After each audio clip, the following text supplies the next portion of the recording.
Alright, so my Tabor City home here, and today we are talking about gardenias. And this sad looking lady right here, I was trying to figure out what the problem was. And I've been reading about different things on the internet with these gardenias, and I think I might have come up with what the issue is. You notice, these new leaves are coming out, so it is putting on new growth. But it is also got terrible issues with dropping leaves right now. These leaves are all turning yellow, dropping off the plant. So, one of the things about this yard that I had a misconception of was that this yard used to be basically pine forest.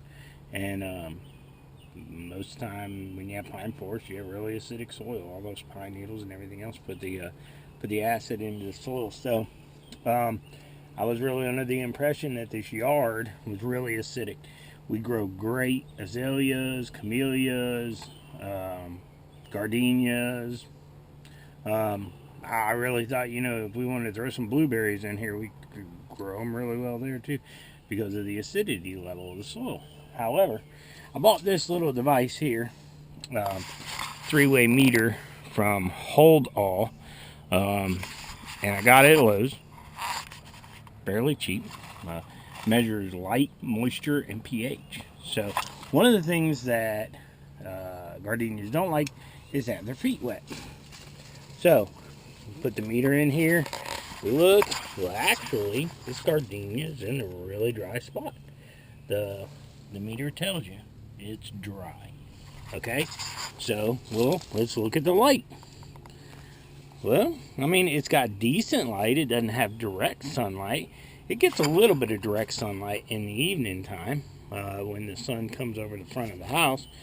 But if we go to the pH, we look at this pH, we are almost at 8 on the pH. Now, gardenias like around 5.5. And so our soil is way too alkaline, which is, it's astonishing to me. And so we're going to have to go ahead and put some acidity in the soil so that we can get the range of the soil from an 8 down to as close to a 5 as we can get. So, picked up some soil acidifier. Now, if you have soil that's really acidic, and you want to sweeten it up, as they say, and you want to make it more alkaline, you can put lime on.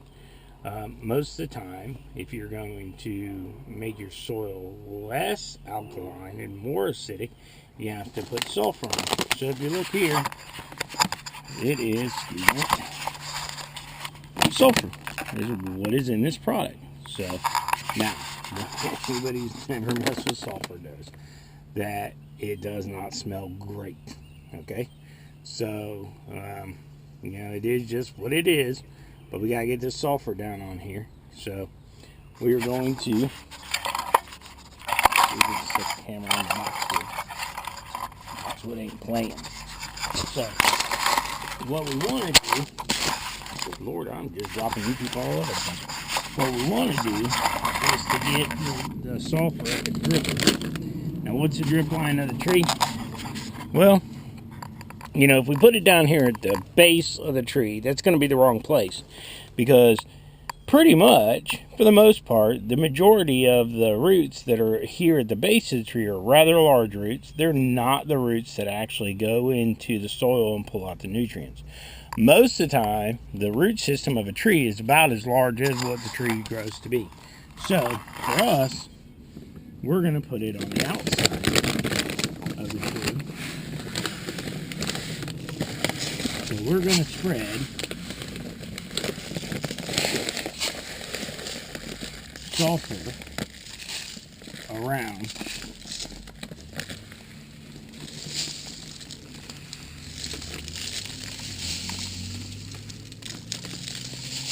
pretty much as wide as what this tree is. Now,